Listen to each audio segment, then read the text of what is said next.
सो dear student, last time हमने enzyme तक पढ़ा था। एंजाइम के कैरेक्टरिस्टिक भी देखे थे, लेकिन इस साल सिलेबस में जैसे अपन देखा एंजाइम हटा दिए गए हैं, एंजाइम की मैकेनिज्म ऑफ एक्शन सब हटा दिए, इसलिए अपन आगे डिस्कस नहीं करेंगे। आगे अपन आएंगे कोलॉइड्स पर। कोलॉइड्स क्या होते हैं? कोलॉइड्स सबसे पहले मैं बता दूं, कोलॉइड्स एक तरह के सॉल्यूशन ही होते हैं। सॉल्यूशन अभी जो आपने पढ़े फर्स्ट सेक्टर में, पर ये एक स्पेशल क्लास ऑफ सॉल्यूशन है, इनको बोलते हैं कोलाइडल सॉल्यूशन। तो मतलब कोलाइडल सॉल्यूशन होते हैं। Colloidal solution are heterogeneous system होते हैं, heterogeneous system in which one phase is dispersed in another. और अपन बोल सकते हैं सिस्टम हेटेरोजेनस सिस्टम। हेटेरोजेनस का मतलब मैं समझाऊंगा, आपको याद होगा सॉल्यूशन जब अपन ने पढ़े थे तो सॉल्यूशन को अपन ने होमोजेनस बताया। तो colloidal solutions are heterogeneous system in which one phase is intimately dispersed in another. एक फेज में एक फेज दूसरी फेज में बिल्कुल इंटीमेटली डिस्पर्स, यूनिफॉर्मली नहीं बोल सकते हो, because solutions colloidal solution heterogeneous होते हैं, होमोजेनस नहीं होते। अब हेटेरोजेनस का मतलब वही है जैसे सॉल्यूशन देखा था। होमोजेनस मतलब अगर आप उस सॉल्यूशन का कोई भी सैंपल आप लेंगे तो सॉल्यूट और सॉल्वेंट का रेशो किसी भी जगह से छोटा सैंपल उठाएंगे तो सॉल्यूट और सॉल्वेंट का रेशो बिल्कुल सेम आने वाला है। लेकिन हेटेरोजेनस सिस्टम कोलाइडल सॉल्यूशन में ऐसा नहीं होगा। आप अगर जब उठाएंगे तो एक टाइम आपको छोटा सा पार्टिकल सिर्फ इसका मिलेगा सॉल्यूट का, अगर अभी अपन इसको सॉल्यूट बोलते हैं, और दूसरी बार जब उठाएंगे तो हो सकता है सॉल्यूट का पार्टिकल आएंगे, सिर्फ सॉल्यूशन आएगा। कोलॉइड्स के लिए सॉल्यूट और सॉल्वेंट टर्म यूज नहीं करते। कोलॉइड्स के लिए यूज करते हैं डिस्पर्स्ड फेस और डिस्पर्शन मीडियम। वो फेस जिसमें डिस्पर्स्ड है कोई सब्सटेंस, वो फेज जिसमें कोई सब्सटेंस डिस्पर्स्ड है उसको बोला जाता है dispersion medium, DM. Dispersion medium जैसे आप कोलाइडल सॉल्यूशन ऑफ पोलन बना रहे हैं, पोलन ग्रेन का कोलाइडल सॉल्यूशन बना रहे हैं, तो पोलन जैसे पानी में डिस्पर्स्ड है तो पानी आपका हो गया डिस्पर्शन मीडियम, और वो फेज जो डिस्पर्शन मीडियम में डिस्पर्स्ड है वो हो गई डिस्पर्स्ड फेज। जैसे पोलन यहाँ पर होगा डिस्पर्स्ड फेज। जैसे गम गोंद, एक गोंद आपका कोलाइडल सॉल्यूशन है, तो गोंद में जो कार्बोहाइड्रेट है, स्टार्च जो कार्बोहाइड्रेट है, वो कार्बोहाइड्रेट के मॉलिक्यूल, बड़े बड़े कार्बोहाइड्रेट के मॉलिक्यूल डिस्पर्स्ड फेज है, और वो पानी में डिस्पर्स्ड है, वाटर में डिस्पर्स्ड है, तो वो हो गया डिस्पर्शन मीडियम। अब ट्रू सॉल्यूशन और कोलाइडल सॉल्यूशन के बीच में डिफरेंस जो है वो बेसिक, ट्रू सॉल्यूशन मतलब जो अपन अभी तक पहले चैप्टर सॉल्यूशन में पढ़े, वो जो ट्रू सॉल्यूशन है और कोलाइडल सॉल्यूशन है उनके बीच में बेसिक डिफरेंस क्या है? तो उनके बीच में बेसिक डिफरेंस है वो है पार्टिकल साइज। तो उनकी पार्टिकल साइज सॉल्यूशन के केस में जो अपन ने जो ट्रू सॉल्यूशन पढ़े, सॉल्यूशन के केस में जो पार्टिकल्स थे वो या तो आयन हो सकते हैं और मॉलिक्यूल हो सकते हैं। बहुत ही छोटे छोटे आयन्स और मॉलिक्यूल्स जो पार्टिकल होते हैं वो होते हैं सॉल्यूशन। जैसे आपने शक्कर पानी में डाली तो शक्कर का एक क्रिस्टल, शुगर का एक क्रिस्टल आप जैसे पानी में डालते हो तो शुगर अपने कंस्टिट्यूएंट मॉलिक्यूल में टूट जाता है, कंस्टिट्यूएंट मॉलिक्यूल में टूट जाता है।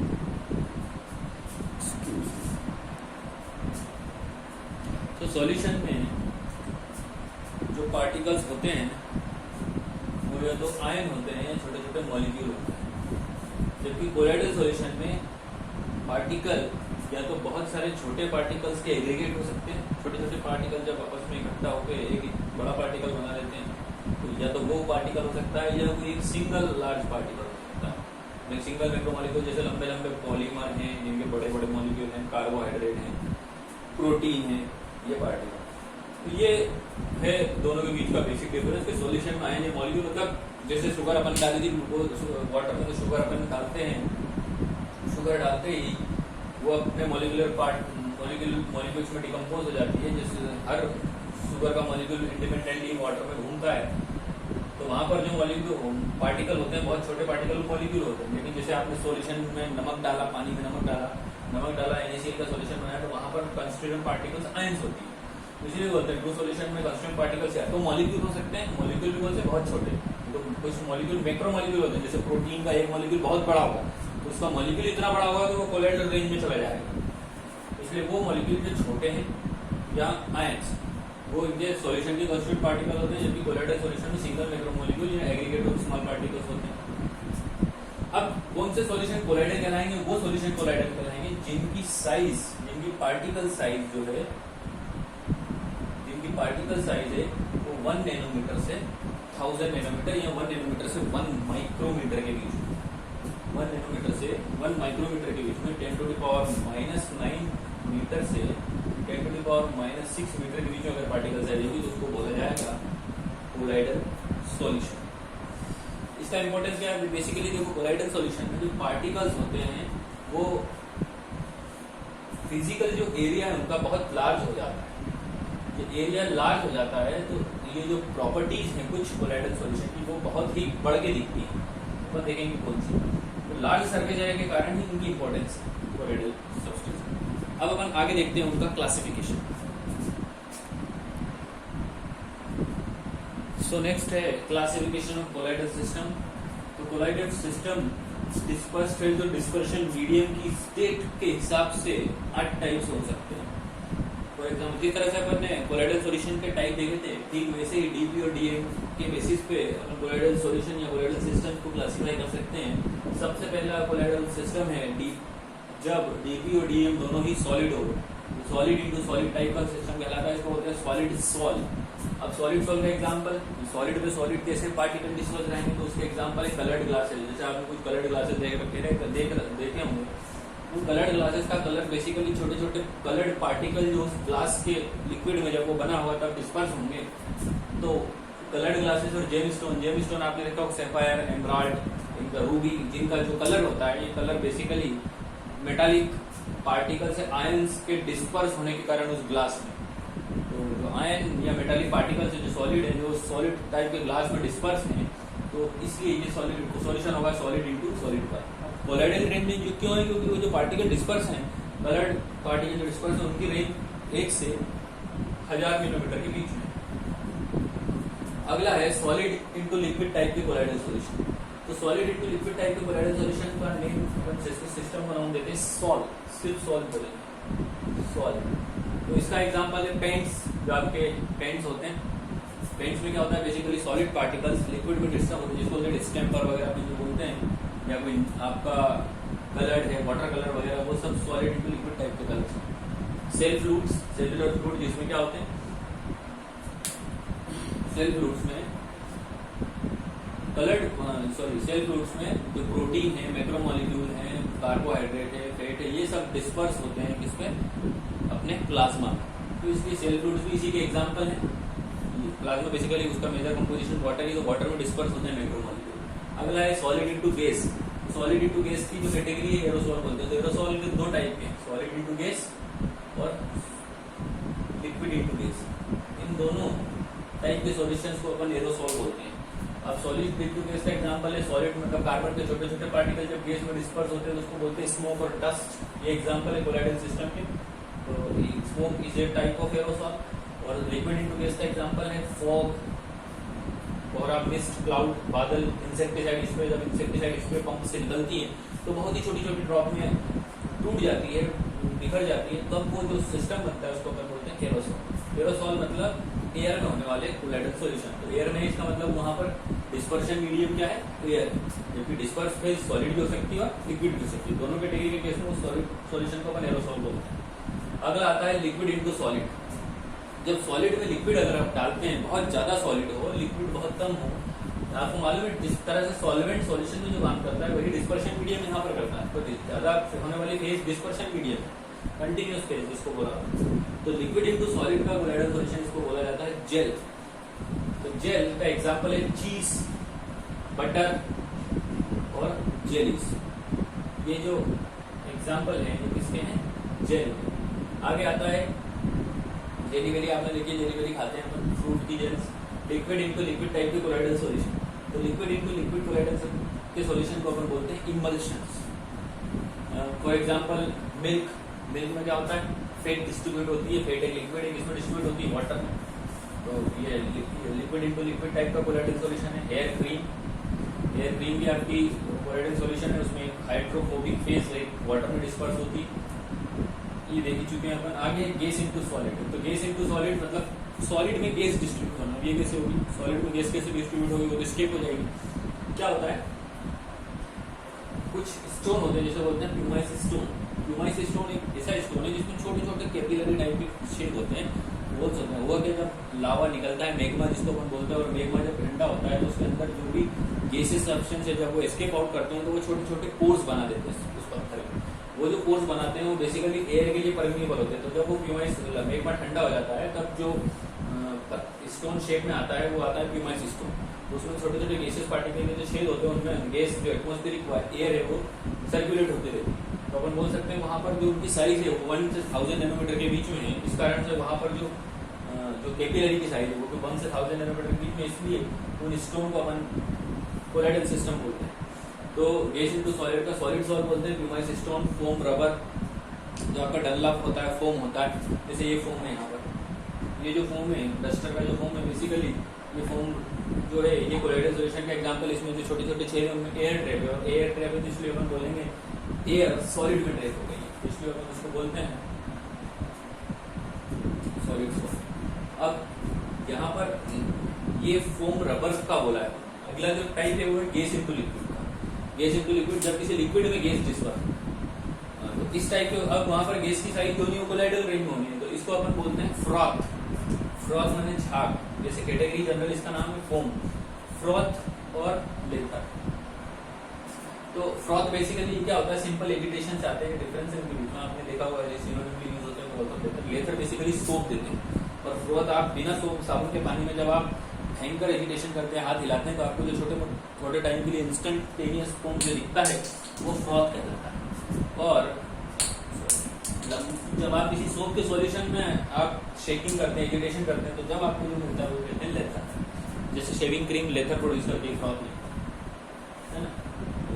वैसे ही व्हिप्ड क्रीम, केक के ऊपर लगने वाली क्रीम, वो भी क्योंकि आपने काफी हल्की होती है, बहुत ज्यादा वॉल्यूम और मास उसका बहुत कम, क्यों, चूंकि उसमें बहुत सारी एयर ट्रैप होती है। तो इस तरह से अपन सॉल्यूशन को क्लासिफाई कर सकते हैं 8 टाइप। गैस इनटू गैस को कोलाइडल सॉल्यूशन ही मिलते हैं, क्योंकि सॉल्यूशन मिलते हैं, अपन ने देखा था, क्योंकि gases have tendency to uniformly mix, इसलिए गैस इनटू गैस का कोलाइडल सॉल्यूशन बनेगा यूनिफॉर्म, जैसे एक ट्रू सॉल्यूशन। तो आगे अपन देखेंगे दूसरा क्लासिफिकेशन। सो अगला क्लासिफिकेशन है classification based on nature of interaction between DP and D. तो डिस्पर्स फेज और डिस्पर्शन मीडियम के बीच में किस तरह से इंटरेक्शन होती है, उस तरह वो क्लासिक उस बेसिस पे अपन किस तरह से क्लासिफाई कर सकते हैं। तो उस बेसिस पे अपन दो तरह से कोलाइडल सॉल्यूशन अपने को मिलते हैं, अगर इंटरेक्शन के बेसिस से क्लासिफाई करें। पहला कोलाइडल सॉल्यूशन है लायोफिलिक कोलाइडल सॉल्यूशन, दूसरा है लायोफोबिक कोलाइडल सॉल्यूशन। तो लायोफिलिक कोलाइडल सॉल्यूशन, लायोफिलिक मतलब लायो मीन्स होता है लिक्विड और फिलिक मीन्स लविंग, तो ये basically liquid loving colloidal solution है। लिक्विड लविंग है, इसलिए they can be prepared easily by directly mixing of DP and DM. Disperse में जो डिस्पर्शन मीडियम को आप अगर सिंपली मिक्स करेंगे तो आपका कोलाइडल सॉल्यूशन एग्जिस्ट में आ जाएगा। For example colloidal solution of gum, गोंद का गोंद बनाते हैं अपन, गोंद वाटर में आप जब गोंद डालेंगे तो गोंद का सॉल्यूशन जो बनता है बेसिकली वो कोलाइडल सॉल्यूशन है। जिलेटिन एक एनिमल प्रोटीन है जो बोन से के ऊपर जो लिगामेंट होते हैं उनको जब अपन बॉईल करते हैं तब आपको प्रोटीन मिलता है जिलेटिन को जब आप वाटर में डालेंगे तो आपको कोलाइडल सॉल्यूशन मिलेगा। स्टार्च, पोटैटो में वाला स्टार्च, रबर, इन सब के कोलाइडल सॉल्यूशन से आपको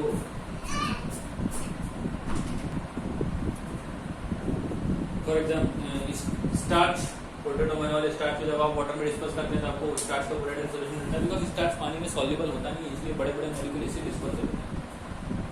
दूसरा रबर, नहीं सॉरी, पानी में सोल्यूबल नहीं होगा तब जो सॉल्यूशन बनेगा बेसिकली वो सस्पेंशन होगा, कोलाइडल नहीं होगा। जब भी पानी में सोल्यूबल होगा तब जो स्टार्च बड़े बड़े मॉलिक्यूल होने के कारण जब सोल्यूबल हो जाएगा तब जो आपको कोलाइडल सॉल्यूशन मिलेगा वो होगा स्टार्च का कोलाइडल। आगे रबर लेटेक्स जो होता है, लेटेक्स के जो छोटे छोटे पार्टिकल्स होते हैं वो उस मीडियम में डिस्पर्स होते हैं, डिस्पर्शन मीडियम में, तो वो मिलता है आपको रबर। जो रबर के छोटे छोटे पार्टिकल लेटेक्स में डिस्पर्स होते हैं वो रबर होता है। अब इसकी कैरेक्टरिस्टिक क्या है, रिवर्सिबल। रिवर्सिबल मतलब आप इसको जब कोएगुलेट करके सेपरेट करके वापस बना सकते हैं। कोएगुलेशन बेसिकली ये आप देखें यहाँ पर, कोएगुलेशन मतलब जैसे अगर ये कोई सिंपल कोलाइडल सॉल्यूशन था, अगर उस कोलाइडल सॉल्यूशन को आपने सेपरेट करना चाहा तो आप देखते हैं यहाँ पर ये डीएम है और ये नीचे जो है ये डीपी है। तो डीपी और डीएम का अलग होने की प्रोसेस को अपन बोलते हैं कोएगुलेशन, सेटलिंग, बेसिकली सेटलिंग हो जाएगा। जैसे डीपी नीचे बैठ जाएगा और डिस्पर्शन मीडियम एक तरफ हो जाएगा, वी कैन सेपरेट देम, तो दिस इज कॉल्ड कोएगुलेशन। तो कोएगुलेशन होने के बाद आप इजीली सिंपल मिक्सिंग से आप या एजिटेशन से इनको बना सकते हैं, इनको लायोफिलिक कोलाइडल सॉल्यूशन। दूसरा ये स्टेबल है, स्टेबल मतलब इनकी शेल्फ लाइफ बहुत लंबी है, बहुत लंबे टाइम तक स्टेबल रहते हैं। जैसे बहुत आपने देखा होगा, जब तक उसमें सॉल्वेंट है तब तक आप उसको जरा सा शेक करेंगे, कोलेडल सोल्यूशन आपका हमेशा रेडी है।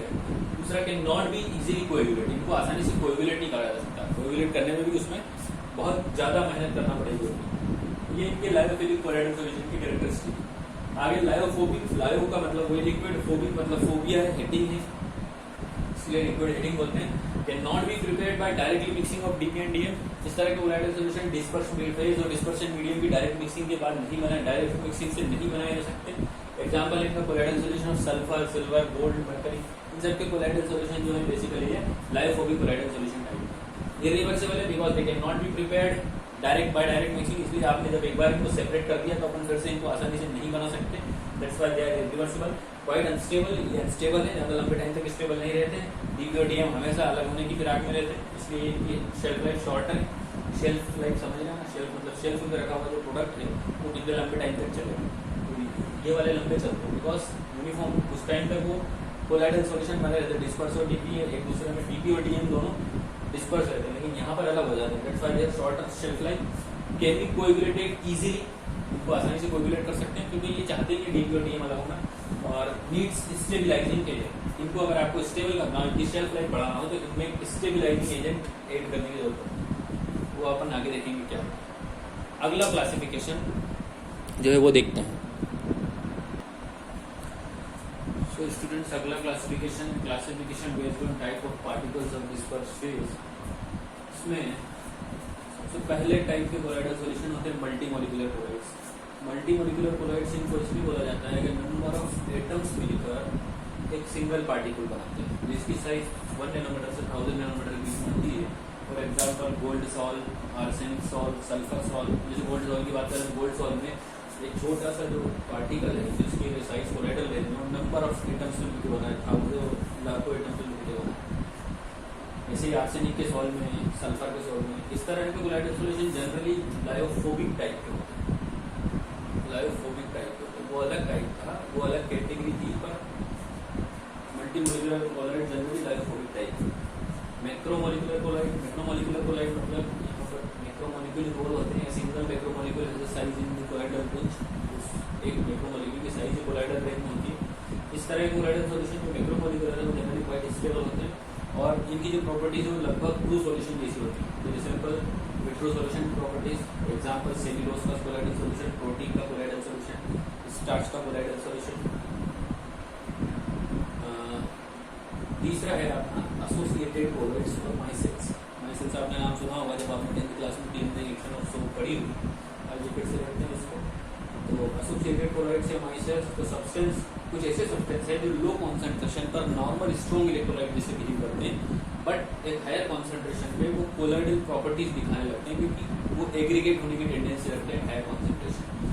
जब वो एग्रीगेट होते हैं, जैसे मान लो ये सोप यहाँ पर सोप है, सोप का मालूम है, सोप में आपको 2 टर्मिनल होते हैं। एक लंबी हाइड्रोफोबिक चेन होती है, ये हाइड्रोफोबिक टेल है, लंबी हाइड्रोफोबिक टेल है, और एक हाइड्रोफिलिक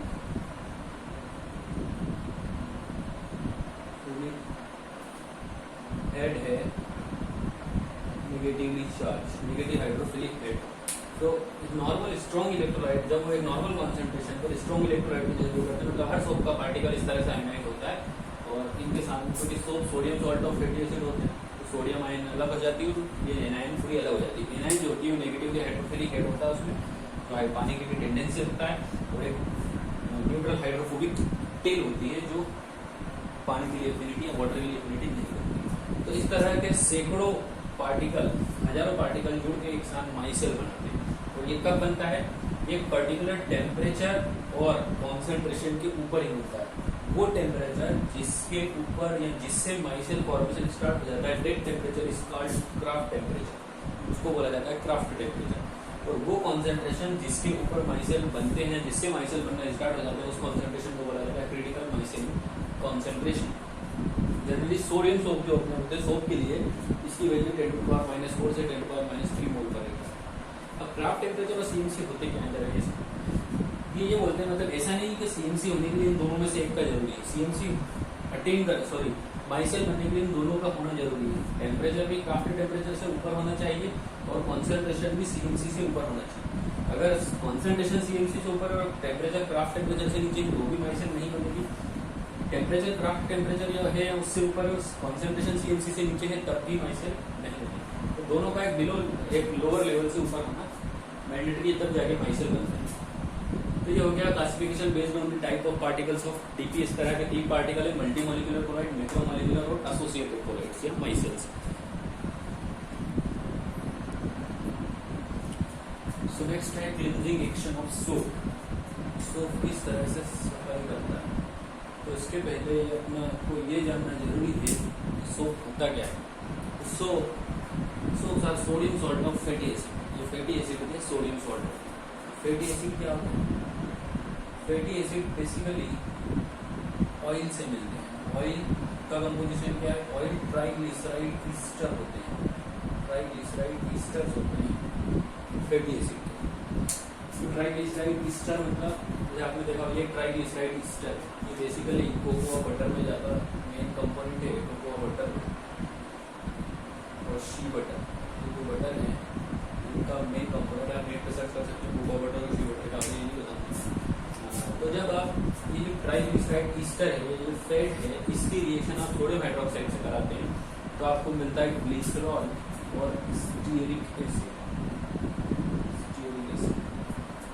तो इस रिएक्शन को बेसिकली आपने 10th क्लास में क्या है, that is called saponification, साबुनीकरण।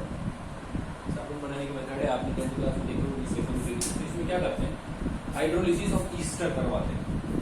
Triglyceride Easter इसका सोडियम हाइड्रोक्साइड से आप हाइड्रोलिसिस करवाएंगे तो आपको ग्लिसरॉल और स्टीयरिक एसिड मिलता है। ये जो स्टीयरिक एसिड है बेसिकली इसका सोडियम सॉल्ट मिलता है। तो इसी को sodium salt of stearic acid को ही सोप कहते हैं। जो आप साबुन लगाते हैं वो बेसिकली जनरली अलग अलग साबुन का कंपोजिशन अलग होता है, बट जनरल जो होता है वो sodium salt of stearic acid होता है। वो उसको अपन सोप बोलते हैं। जब आप उस सोप को पानी में डिजोल्व करते हैं तो आप देखते हैं पानी में डिजोल्व करने के बाद ये इस तरह से आपको इस तरीके से 17 कार्बन की हाइड्रोकार्बन की चेन होती है, हाइड्रोफोबिक चेन जिसको बोलते हैं। यहाँ पर आप देखिए हाइड्रोफिलिक हेड है, नेगेटिवली चार्ज है, carboxyl terminal behaves like hydrophilic head और rest of the chain behaves like hydrophobic tail. तो हाइड्रोफोबिक टेल है जिसकी लेंथ 17 कार्बन तक है और एक हाइड्रोफिलिक हेड है। हाइड्रोफिलिक हेड और हाइड्रोफोबिक टेल ये आपने देख लिया। अब अपन देखते हैं क्लींजिंग एक्शन होती कैसे।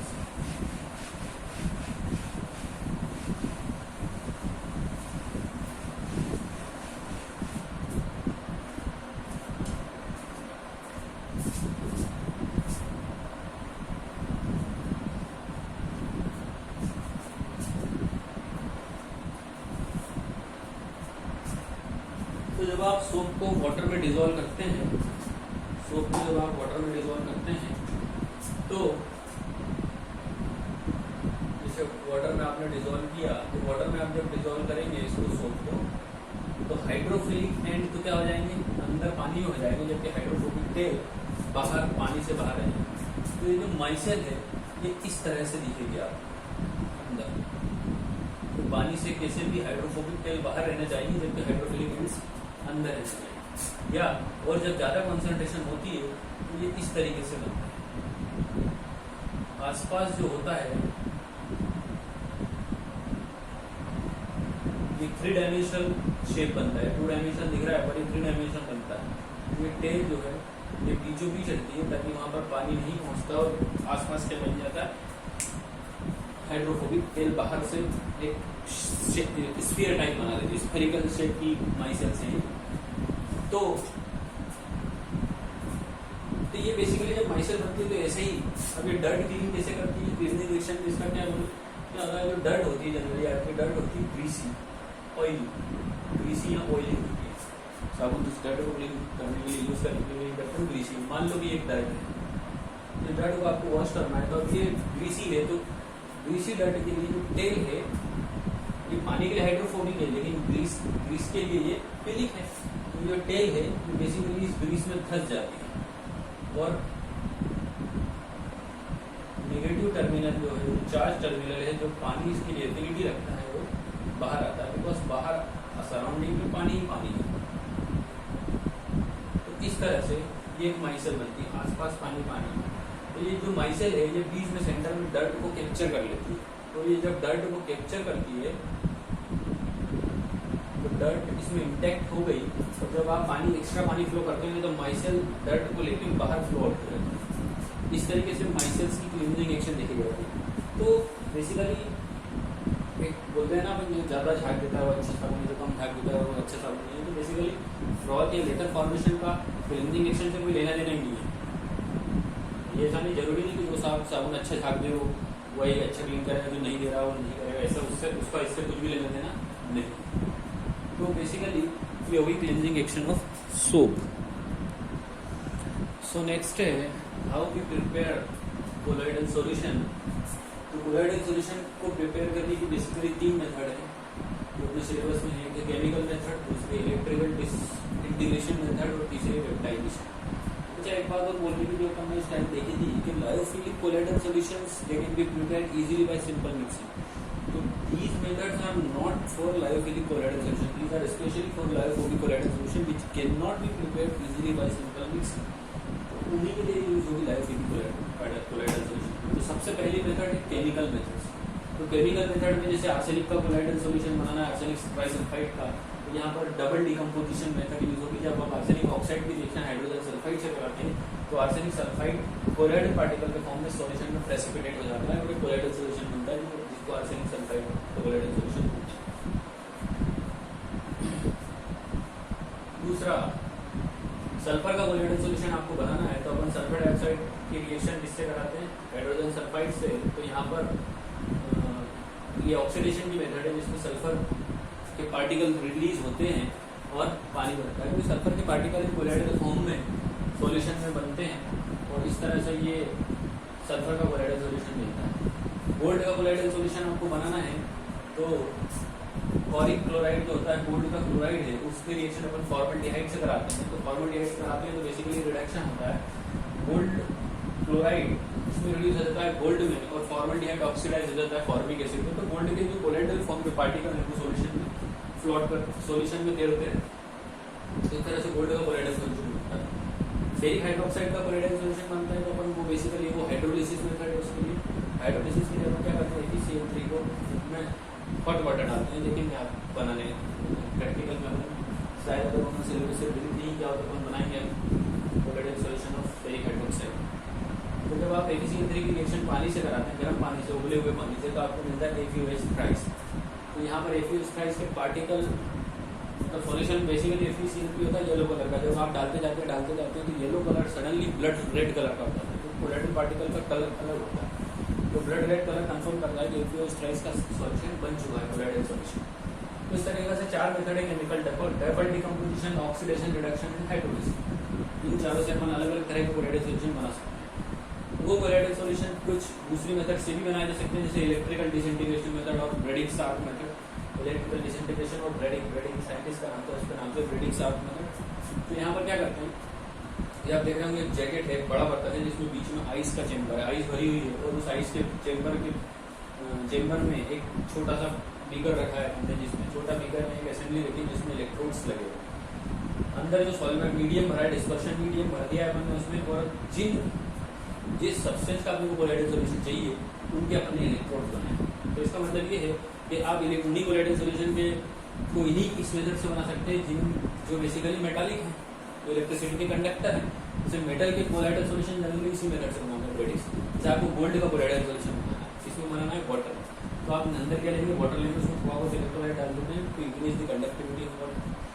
अब उसमें गोल्ड के पतले से बिल्कुल फाइन इलेक्ट्रोड डिप किए जाते हैं, ऐसे इलेक्ट्रोड जो बहुत पतले और उनको बहुत पास में रखा जाता है। तो जब आप हाई वोल्टेज सप्लाई देते हैं तो इन इलेक्ट्रोड्स के बीच में कम गैप होने के कारण इनमें इलेक्ट्रिसिटी फ्लो होती है। तो मीडियम भी आपका क्या है, कंडक्टर इनिशिएट कर रहा है, तो इलेक्ट्रोड हीट हो जाते हैं, हीट हो गए तुरंत तो वेपर फॉर्म में कन्वर्ट होते हैं, मेल्ट होकर वेपर बन जाते हैं। और वेपर जैसे ही मीडियम में पानी में पहुंचती है वो क्या हो जाती है, कंडेंस। और वो कंडेंस जब होती है तो छोटे छोटे पार्टिकल के फॉर्म में कंडेंस होती है और वो पार्टिकल की जो साइज होती है कोलोइडल रिंग। इस तरीके से अपन calculated amount of electrode can dissolve in dispersion medium या can be dispersed in dispersion medium और अपने को कोलाइडल सॉल्यूशन मिल जाए, तो ब्रेडिंग स्पार्क मेथड। तीसरी मेथड है पेप्टाइजेशन, सी वाली जो मेथड है वो है peptization. Peptization basically conversion of a precipitate into a colloidal solution is called peptization. तो इसके बारे में अपन देखते हैं बोर्ड साफ करके। सो नेक्स्ट मेथड है पेप्टाइजेशन। पेप्टाइजेशन क्या होता है? पेप्टाइजेशन में conversion of a precipitate into a colloidal salt by shaking it with dispersion medium in the presence of small amount of electrolyte। तो प्रेसिपिटेट को डिस्पर्शन मीडियम के साथ shake करना है, किसकी प्रेजेंस में स्मॉल अमाउंट ऑफ इलेक्ट्रोलाइट और उसको कोलाइडल सॉल्यूशन बनाना, इसको अपन बोलते हैं पेप्टाइजेशन। वो एजेंट जो स्मॉल अमाउंट ऑफ इलेक्ट्रोलाइट जैसा यूज हो जा रहा है, अपन स्मॉल अमाउंट ऑफ इलेक्ट्रोलाइट जिसको यूज कर रहे हैं, it is called peptising agent. इसकी प्रेजेंस में पेप्टाइजेशन हो रहा है, उसको बोलते हैं पेप्टाइजिंग एजेंट। ये जो प्रोसेस है ये बेसिकली तभी यूज की जाती है जब फ्रेशली प्रिपेयर्ड प्रेसिपिटेट को अपन इसमें यूज करते हैं कोलाइडल सॉल्ट में। जब पेप्टाइजेशन मेथड से जब आप कोलाइडल सॉल्ट बनाते हैं तो उन पर कुछ ना कुछ पार्टिकल या आयंस एड्सॉर्ब हो जाती है, उनके ऊपर चार्ज एड्सॉर्ब हो जाता है। अब ये चार्ज एड्सॉर्ब क्या होता है ये अपन आगे देखेंगे। कॉमन आयन बेसिकली एड्सॉर्ब होती है, जैसे सिल्वर क्लोराइड के प्रेसिपिटेट था उसको आपने कोलाइडल सॉल्यूशन में कन्वर्ट किया तो कोलाइडल पार्टिकल है। अब सॉल्यूशन में होने वाली आसपास होने वाली सिल्वर आयन बेसिकली इसके ऊपर एड्सॉर्ब हो गया। सिल्वर का होता है पॉजिटिव चार्ज, तो सिल्वर आयन जब इसके ऊपर एड्सॉर्ब होगी तो पूरे कोलाइडल पार्टिकल पर क्या हो जाएगा? पॉजिटिव चार्ज हो जाएगा। तो अपन फिर बोलते हैं कि पॉजिटिवली चार्ज कोलाइडल सॉल्ट। तो इस तरह से जो तीनों मेथड थी अपनी chemical method, electrical disintegration method और पेप्टाइजेशन, इनसे आपने कोलाइडल सॉल्यूशन बना ली। अब बारी आती है उनको प्योर करने की, क्योंकि during the preparation colloidal solution क्या होते हैं उसमें कुछ इम्प्योरिटीज आते जा जाती है, कुछ अनवांटेड इलेक्ट्रोलाइट्स आ जाते हैं, उनको हटाना जरूरी है। इसलिए अपन अगली जो मेथड यूज होगी वो प्यूरिफिकेशन ऑफ कोलाइड होगी, वो नेक्स्ट लेक्चर में देखा जाएगा। Thank you.